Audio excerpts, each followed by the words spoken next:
12-step groups for addiction recovery are so effective because they channel what is best about us instinctively as humans.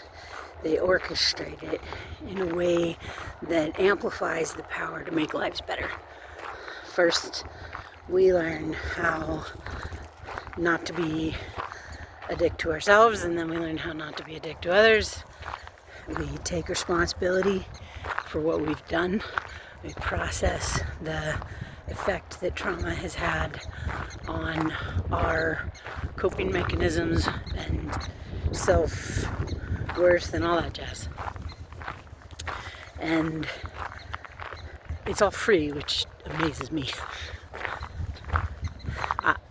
Hi, I'm your PsychoBuddy. I'm 4.5 years clean of drugs and alcohol, and my clean date is tattooed on my arm. Let's see if you can see it. There it is.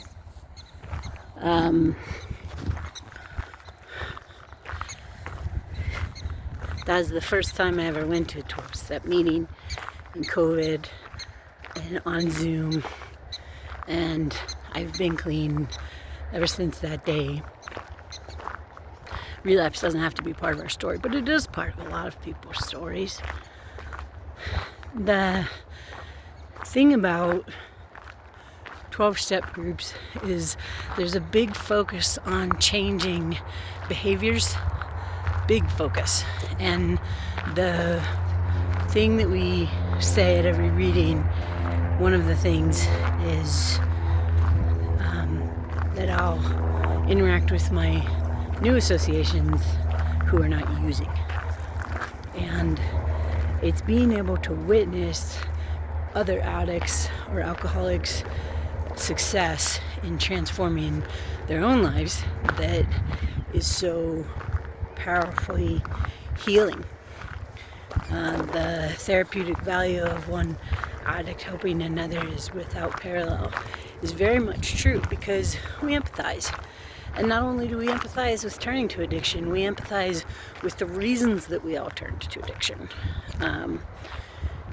Everyone's story, everyone has a legit story. Everyone's earned their seat there, whether it's, gambling or porn or heroin, pot, alcohol, any of it. It's a coping mechanism. It's what I think of as compulsive self-comforting. They say that the opposite of addiction is not sobriety, it's connection. And in my experience, that's very much been the case. Having that, for me it was texting when I first got clean. I had cannabinoid hyperemesis, which you get from smoking a shit ton of pot every day for a very long time. It doesn't get talked about a lot. I live in Colorado where marijuana is legal, and I completely overdid it. A lot of people don't. I did. And we turn to those addictions, that compulsive self-comforting, even though it has negative repercussions on us in the long term, because that feels like the only thing we can do to get through the situation we're in. And it first, for most of us, is kind of fun, and then becomes necessary in order for us to feel safe in the world, I guess, or in order for us to be able to handle the intensity of our emotion. When I stopped using, I was using from 4:30 in the morning to 10:30 at night in my basement during COVID. And when I stopped, I was really convinced that I was going to die involuntarily by my own hand, that I wouldn't be able to stop the tractor beam of self-harm that afflicted me a lot, and that I was going to eventually give in and kill myself unless I stayed high. So I stayed high. And, you know, I pride myself on being evidence-based.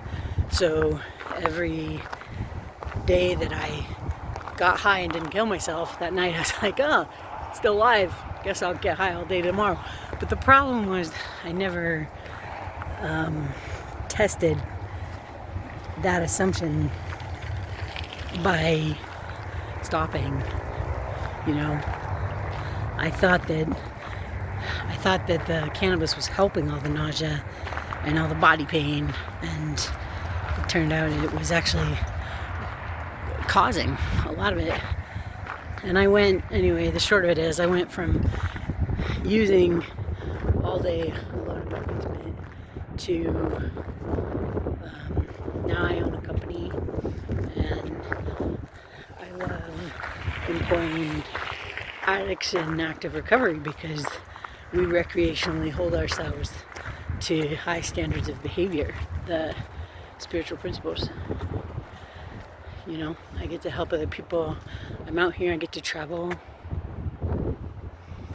Life is amazing. 4.5 years. 4.5 years. Thank you, program. Thank you, divinity.